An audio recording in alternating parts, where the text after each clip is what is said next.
When I heard about this program, I was very glad to contribute in my way to help people down there.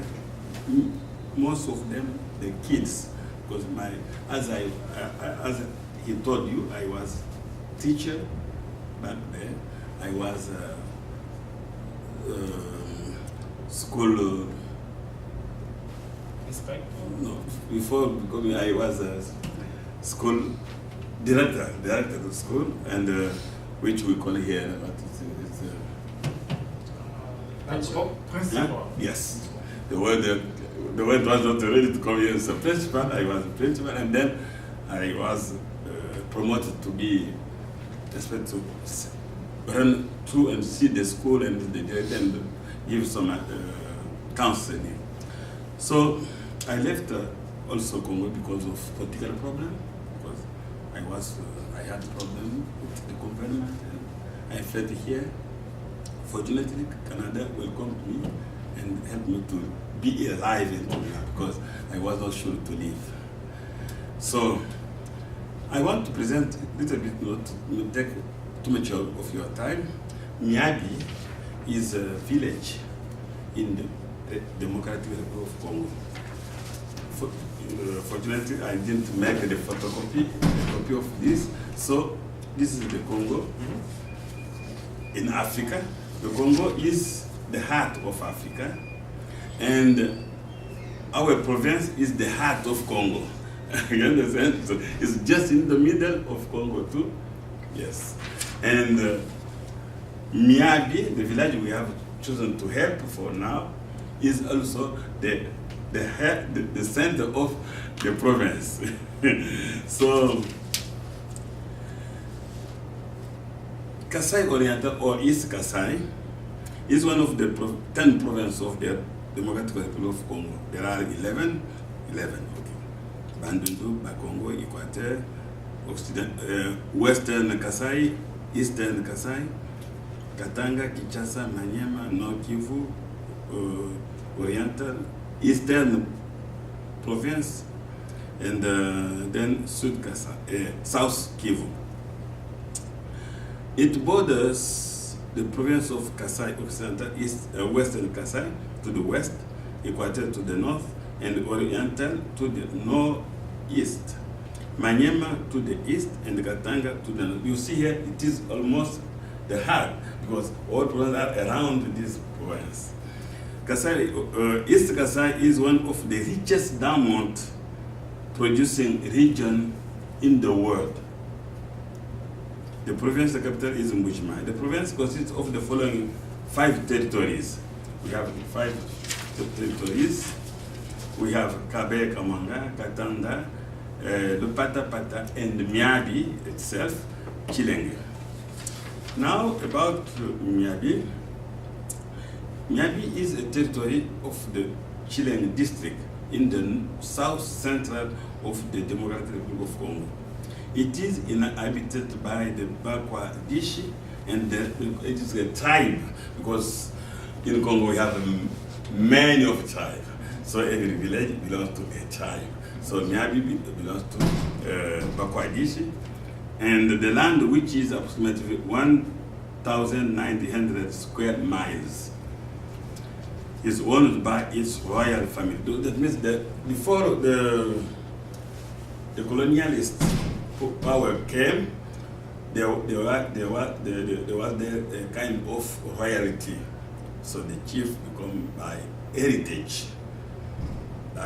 Father died, and the son took the power, and so on. So now the territory of Miabi now is main town. The capital is also called Miabi. So we have Miabi as territory, and the village itself is like a big city for the territory. It was founded around 1933, and then after independence, there was many changes from now, because the frontier were all changed according to the politician want to serve themselves in a certain way. So the most important about Miami and all the villages in this province, you see here, as I told you, the eastern Kasai is in the middle of Congo. It makes that even to develop itself, it should depend upon all the provinces. But when the war comes, they cannot now trade the material they produce there because all around they become like the enemy. They cannot allow them to get out and sell or buy something to make their life easier. You see? So it is one of the provinces where it was very difficult to live. So and why is almost very painful. I can maybe the occasion I can give you more detail about what's suffering and going there. But this is why I thank Lord for this program that we may help a little bit this small village to help the kids to go to school, to have food, some food to eat. Because I remember as a school inspector there, I had the student coming to school telling you that there is 2 days I didn't eat. He didn't find food. Sometimes they are half naked to go to school. So they have a suffering which we cannot explain. But it's not, as you know, you read the newspaper, you listen to the radio. Congo is not a poor country. But I tell you the truth, it is not yet independent.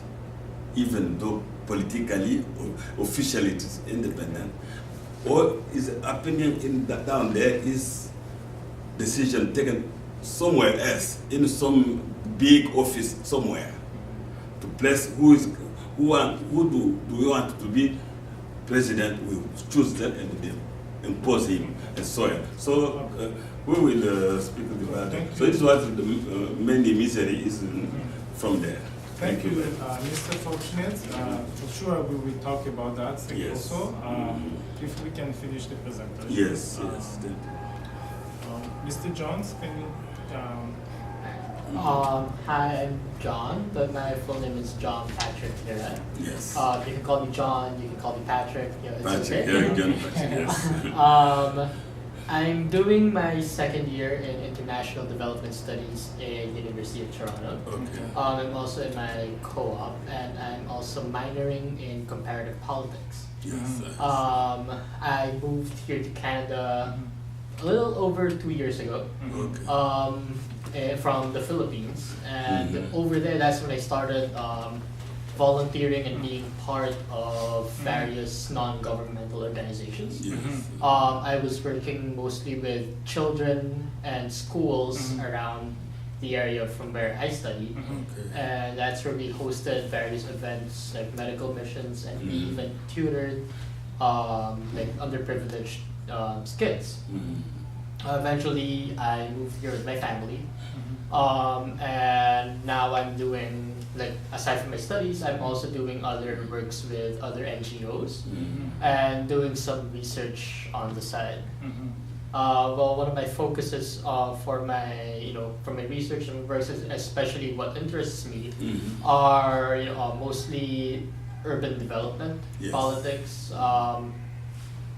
and also poverty and inequality, which, one way or another, I hope to at least address in my research. Okay. And yeah. Okay, thank you very much. So just a brief comment. I met Mr. John in our last International Day of Peace event. He came, and I had a small conversation with him. I directly understand how he knew what we were doing. He actually told me, I'm available anytime you have, you remember, anytime you have event or meeting, let me know. Yeah, man. And then to me it was like, oh, this is the kind of people we need to work on. And then I just told him about, he's always on the go. If you tell, so that to me, easy, so that's, thank you very, I'm so glad to have you on the board. Yeah. Mr. Corey? Yes. Corey Grew. I'm the general manager here at Canada Ice Sports. Yes. I've been in the sports and recreation industry for the past 15 years, as well as obviously as part of that sports and recreation side. Obviously deals on the business side as well. So focusing on that. Obviously, I guess it was about 2 years ago that Madimba and I met, when I was the sales and marketing manager here, and kind of started that relationship between obviously my business and obviously the organization. Yes. And obviously being asked, I was very very humbled to be asked to be a part of this and help out. So I'm definitely looking forward to bring some of my expertise and some of my views and outlook on how we can continue to make this bigger and better, and ultimately obviously help out Miyabi. Okay. Yeah. Thank you, Mr. Corey. So again, Corey is one of the people. I remember when we did our first silence auctions, we were looking for space, and we were supposed to have a space at YMCA Scarborough, and then the manager was off there, and then the director was telling me, "Oh, I need to double check with the manager," and the time was going, and then it was like 2 weeks before the event, and then she asked the manager. The manager said it was a conflict of interest for us to have a silent auction at YMCA. Now we had only 2 weeks to have this event. And then at that time, my son was coming here for the hockey training. I just happened to approach Corey. I was very receptive. He said, yeah. And then that was my beginning with Corey. And I immediately realized he's open-minded, and then, so thank you very much, Corey. One of the goals of this meeting is to see what we did right, what we did wrong last year. That's why we have some detail of the event we did in 2013, and mostly together to see what we can do for 2014. Right? So try to brainstorm to come up with a few ideas what we can do together for next year. But because I was personally involved in everything we did last year, I can tell you, I can give you a briefing of what we did last year. So we did second silent auctions. Basically, the silent auction is kind of it's becoming the annual thing, because we did it 2012, we did it 2013. This year's silent auction was successful, so we were able to raise $747. I have a budget here. I had problem with my printer at home, so that's why I was not able to print it, but I can do it later, I can circulate that. So the second one was successful. So we get, most of the time if we approach business, we most of the time get a positive response. Now, the issue we had last year is we received the items, but now to sell the items for people to buy, that's the challenge we're trying to address, right? So most of people are not really keen to buy. I want to come, or maybe we can come up with another strategy how we can sell our items. So as you know, the peace is a culture in Congo. We cannot do our work if there is war. So we wanted people to know exactly what is happening in Congo in terms of peace. That's why we did the International Day of Peace. It was a successful event, and then a lot of people came, and then personally I was so proud. I even didn't expect this kind of outcome. Like, it was really something encouraging. So also, so those are the two main actions we did last year. And then, so if you want my opinion, I think we did well for 2013. And then, so I'll give you an idea of the budget. So at least you know where we come from and then where we go. So that way we are on the same page. to. I was going to ask Ms. Fortunat to describe about the Miyabi, but I realized you I did already. So I combined of presentation and yeah. my own presentation and the presentation of the city. Yeah, it was done at the same time. And we're saving time too, right? Yeah. So that's good. So so we kind of know about the Miyabi village, and then we know our limitations, also our project. So I would like really to share, like to have a small discussion about what we can do together for this year. So, but before that, I wanted to give some idea, right? I really think we can continue with the silent actions, maybe come up with a different way of selling the products we receive. Or I remember I was talking to one lady at the last silent auction here. She came, she advised me, she said, oh, you guys need to contact schools. With the kids, she was saying kids, they have like fundraising lessons. So if you contact one school, with the kids, it's easier to raise funds than if you just go like on the weekend and stuff like that. I say, okay, I'll bring this back to the group, and then we come up with something. Those are an options. Either we can contact schools, or we can continue to do what we're doing. And then so what we've been doing is we have the fundraising, so we need to raise funds to have money to do what we want to do. Also, we need to raise awareness. People need to know that we're doing, what we're existing. So that's why we did last year the International Day of Peace. If you notice in the budget, the International Day of Peace, it was no money was raised. So really we spend money to make this happen, which is part of our mandate. People need to know what's happening in Congo, and then that's what we're doing. So if we can have a quick discussion about the goals. I think in my point of view, the first step we have to make is to know what do we need for this year.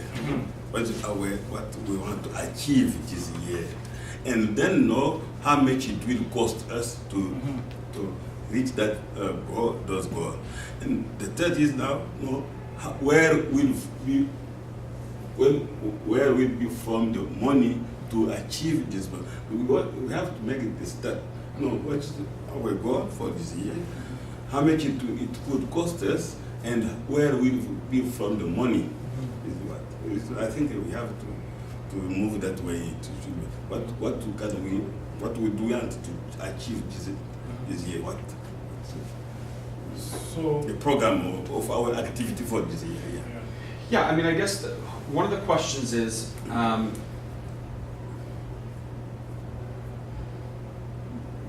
for sure we would need to come up with what plans that we want. But I guess the question really becomes is, over in the Congo, what does it cost, or what number are we trying to get to help? Are we trying to build a brand new school? Are we trying to retrofit? Are we trying to upgrade, the schools that are there currently? And what are we trying to do? If we're trying to build a whole new structure, then what does that cost? If we're trying to get more tables and chairs, then what does that cost? Are we trying to get a couple computers into the classrooms? Different things like that, right? I think that, and Ms. Fortunat, I completely agree with you on coming out with what do we want to accomplish for this year. What does that cost, or what are we targeting for, and go from there.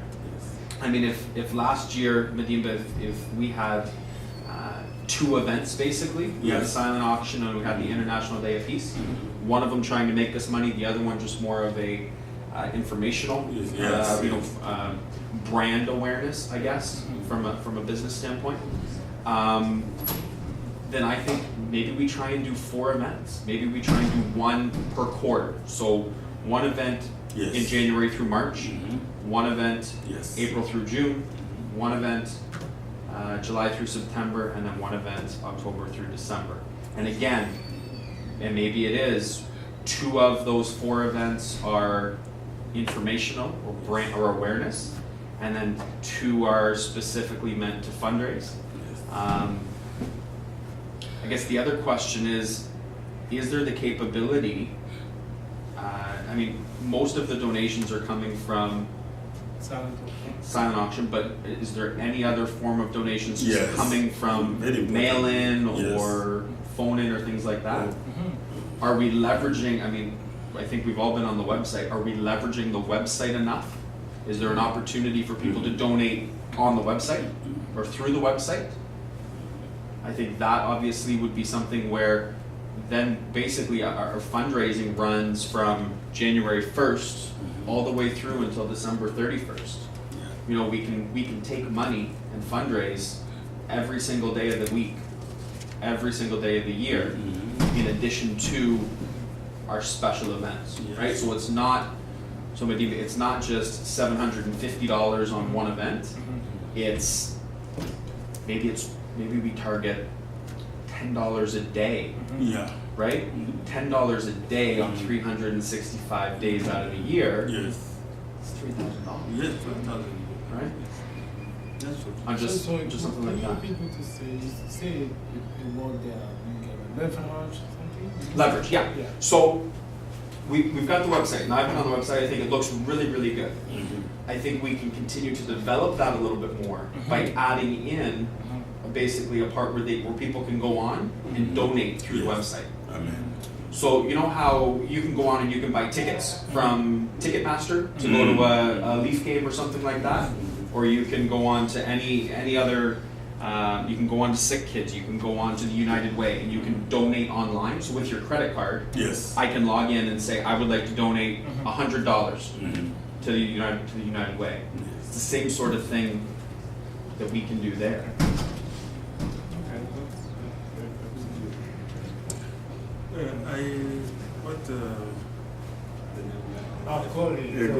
I'm so bad with that. Sorry about No that. problem.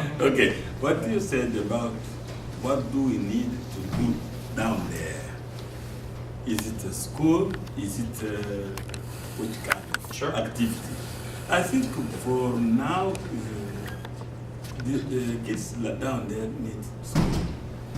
A real school where they have come, that they are seated and they are learning.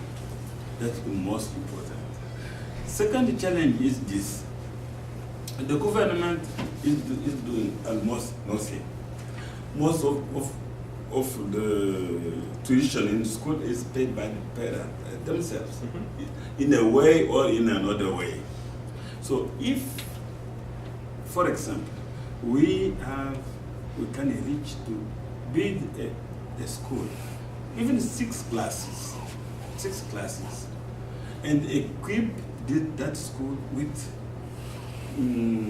banks to sit down and everything, it will be seen as a great progress for the area. It's very, because there are some people who have their own meal. They open the school, but what they ask to parents to pay is too high for them to afford it. Sure. So if the kids could find where they can go, even they can contribute at least with something small, is better than to. I think it could be a better beginning. That's what I think. Yeah, I want to complete what Mr. Fortunat just said.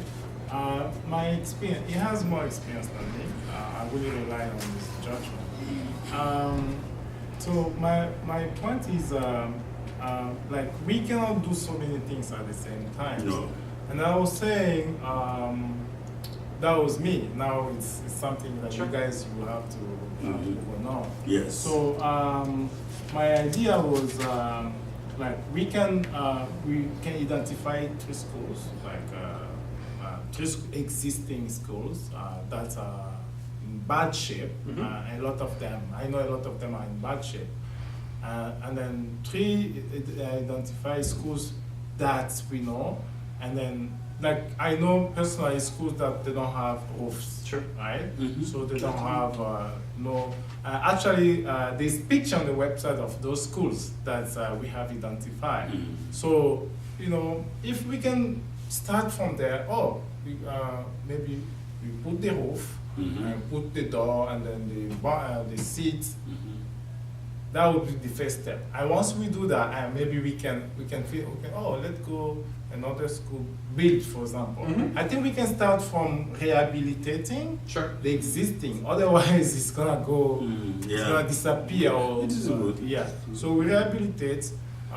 Once we're ready, God willing, if we raise enough money, we send a delegation there. Oh, okay. Mhm. We do rehabilitate schools, and then why not building? But if my things is we start by small and then go up depending on what we do. Right? I'd also like to add on what all you guys said. For the first part, I think that awareness or brand awareness is very, very important. It's what draws people into the cause.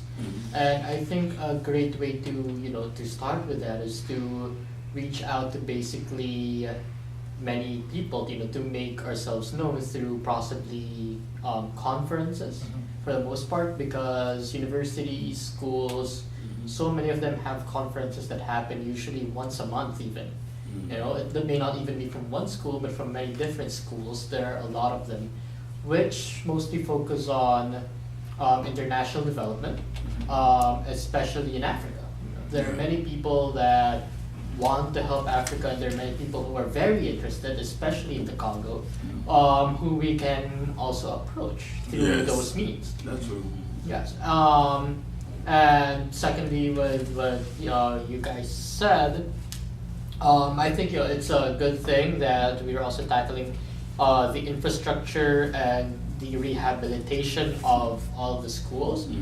I think that after all the restructuring and rehabilitating, we could also focus on the social issues and social aspects of Yes. education.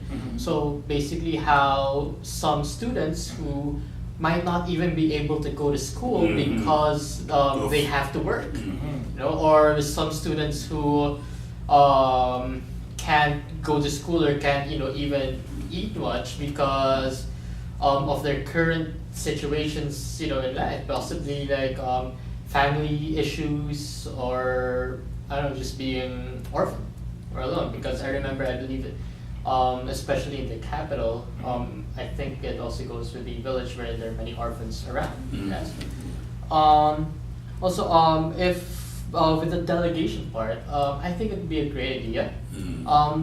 One way we could start might be from what we call as volunteer tourism. I don't know, I mean, some people villainize it, but some people are for it. So basically what happens is some people pay and they get sent to places all over the world, especially in developing countries. Yes. Where they would work, they would build, let's say, a school, or they would build they would help repair the school.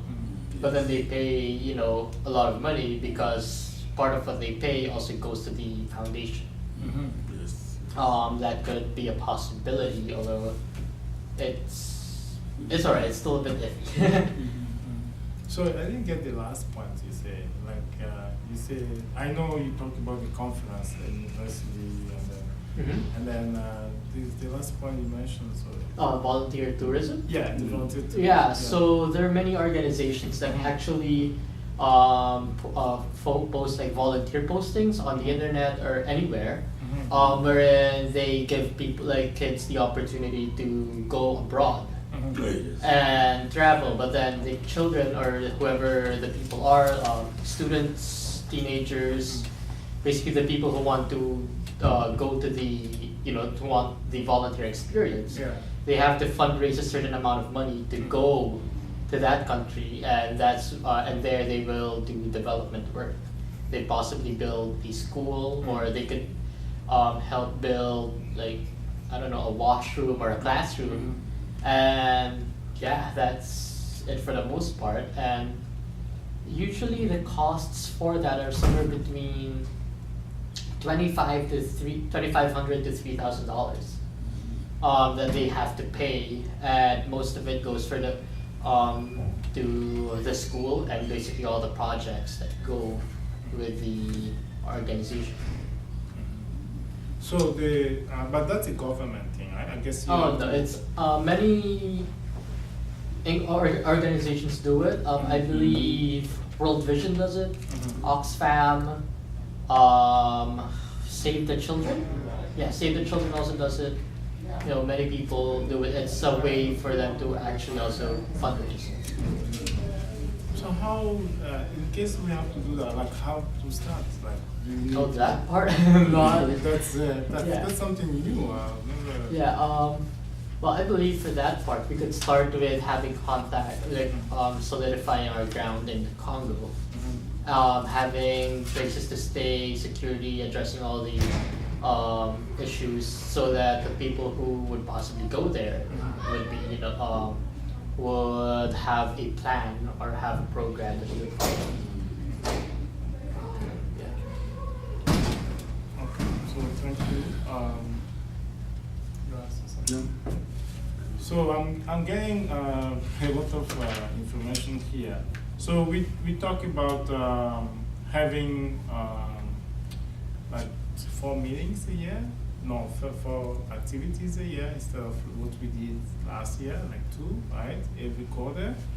So also we're talking about getting like contact with educational institution here in terms of raising visibility and stuff, right? Yes. Now that would be that. Like I know one of the lady at George Brown. She's one of the head there. She came at the International Day of Peace. She was willing to help also. And then I was even going to associate her in that meeting, but she told me already she's not available for meetings. But if we have any kind of request, she can. So that I'm glad you mentioned that. Maybe we can have George Brown. We can go, right? You're talking about conference. We can go talk to students and then so they can know more. Yes, definitely. Because I believe George Brown has I'm not sure if that was George Brown or Solidario. They have a global issues or global awareness program. I'm not entirely sure what it's called. And I think that they would be perfect people who would be able to, to help out. It'll be a great experience for them, and also it would benefit us greatly. So we will have to book in advance, maybe sessions, like information sessions. Oh yes, and we should also contact whoever maybe if they have DSAs, that's student affairs people who would student affairs. Yes, or whoever we can contact who basically does extracurriculars for that program or co-curriculars for the program. Because it would also benefit them, and it's also an educational experience. Okay, thank you. So I'm getting that the promotion at the university or college. Also, I'm getting the website. We need to revamp, right? I guess try to get this. I think add to it. I mean, again, I think there's some great information that's already there. Obviously, Mr. Fortunat, your description of Miyabi and the way the way that you talk about that, I think is infectious. So if there was a way that we could do a video of Mr. Fortunat and then get that up on the website again, the bulk of the people, Medima, that you have supporting the cause right now, would you say they're 40 and younger? I would say adults. That's why I like the idea of reaching young people. Which is fine. Yeah. But the one thing about young people is that they're computer literate. right? Yeah. So they're on the computer 24/7. First They're Yeah. on their phone Yeah. 24/7. Yeah. Yeah. You know, so being able to have that capability. I mean, most people when they want to go search out or try and find information on something, you know, they're going to go to Google. They're going to do a Google search. You know, and they're going to kind of see what the organization's all about. So that website's got to be top notch. Another way to kind of get people involved in that or the continuing kind of dialogue would be maybe to do some sort of blog as well, as far as that component, which is really just more stories or articles or different things like that from other people within the organization, other people from outside about, you know, the Congo and different things that are going on. Again, trying to engage people and get that interaction going back and forth. So for the website, did you have somebody externally do that, or did you have? There's a guy that helped us to do that. Actually, it's still available. I'm not even myself with the Facebook. Before Congo Solidario, I was not doing Facebook. You know, then my first experience with Facebook is with Congo Solidario. And you can notice, you will see we're not very on top of the social media. It's not like current. There's Lillian, one of our members, that she's helping out. She's a student. She's in Ottawa, so she does that once she wants. Not once she can. So this is something we need to address also. So the blog things, like I'm not really familiar with that. Well, again, it can be, you know, it can be a, basically it's a written conversation, I guess, really, or a written, kind of just putting your thoughts down in writing, right? So, you know, it's Mr. Fortunat decides to put together, you know, a page on his thoughts on an issue that's going on in the Congo right now, or a segment, right? We can work with it. And then we put that up, right? And then people can talk about that, or people can, you know, again, to interact that way. We can find a way to do I this. think there's, It's very important, yeah. I agree because I'm actually doing some work now with the city council, with the Toronto Youth Food Policy Council, and one thing that I found amazing was that a great way for them that actually got their message across was through blogs. They have a website wherein people the volunteers would, like, if they want to, they could ask the council themselves for help, and they could post something. They could post research. They could post their thoughts, and they would be supervised. I'm actually writing an article right now about food and community, where they could post. They actually post their works, which are informed, which have informed sources. So they're not. So they're mostly like educational, academic works and research papers, right, which you would see there on the website. Many people go to them, and people use them as references at one point.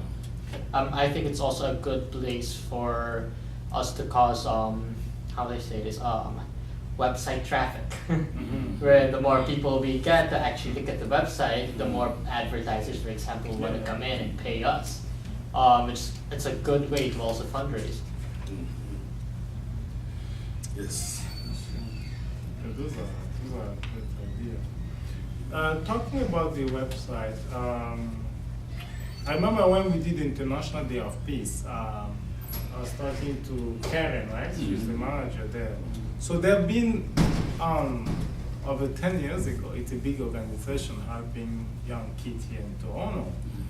And then she visited our website. She said, you have a lot of potential, like in terms of reaching out people online. Because if you look at the Facebook page, we have like almost 700 people liking the page. And she showed me, she said, look at us, we've been there over 10 years ago. We just have 200 people. You just come here, you have like almost, you understand? So I was like, I didn't do no promotion, you know, just people are just liking on Word of their mouth. own, right? Mhm. So yeah, I agree with what you're saying. I mean, it just take a small step, and then we can, we can go like get more. It's more about the dollar now. It's people knows, but we need to get them involved.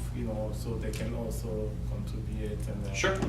Well, I mean, think about it. You've got 700 likes on Facebook. Yeah. So 700 people like you. Yeah. How do you get $10 out of those 700 people? Mm-hmm. Right? Yeah. So it's the same sort of idea. If you can get a $5 to $10 donation from somebody every year Yes, yes. on 700 people, Mhm. right? There's another 7,000. There's just people we don't know them, right? The What's that? People that likes, we don't know them. Right, but it's being able to give them an opportunity Mhm.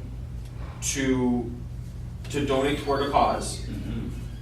quickly, easy, very simple, Mhm. right? Where they don't, for somebody to put $10 on their credit card, for some people it's a big deal, but for other people, no, it's Yes, a it's goodwill not- yes. gesture. For It's some- only $10. Yes, It's that's- it's a Happy Meal at McDonald's or whatever it is, right? Yeah. It's a lunch. That's true. To do that and be able to do that, Mhm. I think to help grow Mhm. the revenue, because really Yes. by looking at this, that's really where Mhm. at least I kind of see where we can definitely work on building is how do we gain. It seems like we have the traffic Mhm. for the most part, right?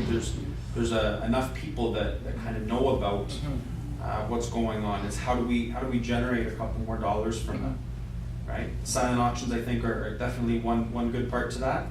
But what are two other good ideas that we can put together on how to generate funds, right? Because I think the website component or the actual the continuous donating, I think that should be a staple across the board. But then come up with one or two other good ideas for specific events on how to raise funds, whether it's a dinner, right, where they buy a plate basically, right? So where you would come in and you could have. Is there a Congolese restaurant around? Where we could go there and we could have traditional food of the Congo one night for $30 a plate. Mhm. You know what I mean? It's a $30 donation.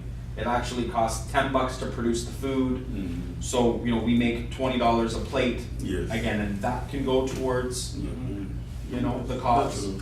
Mhm. Different things like that. And again, that kind of ties both worlds together because it's awareness Mhm. on one hand with this is the culture of the Congo and this is what goes on there. This is the food, this is everything like that. And then also serves two purposes because we're also making money for the cause. Can we also make the Canadian government involved in the project? Make who? The government? Yes. Involved in the project. I don't see why not. Actually, yes. I believe there are some government programs, especially with DFAID and former CEDA, where they give grants to basically international NGOs. The grants, and they also give them help, especially with networking. There are some Ontario and Toronto-based networking. I don't know what to call them, but it's just a base filled with other NGOs and other other NGOs for the most part. I believe one of them, it's called the OCIC, the Ontario Council for International Cooperation. Oh, yeah. Ties with them include Save the Children, United Way, Yes. Feed the Children also, Yes. and many Africa's Children, Africa's Future. And I also think that if we extend our networks and basically ask help, or not even ask help, or basically tie in with other NGOs, it would also be a good thing for us.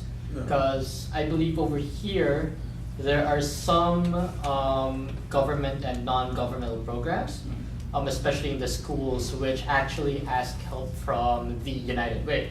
And with their help, they were actually able to expand greatly.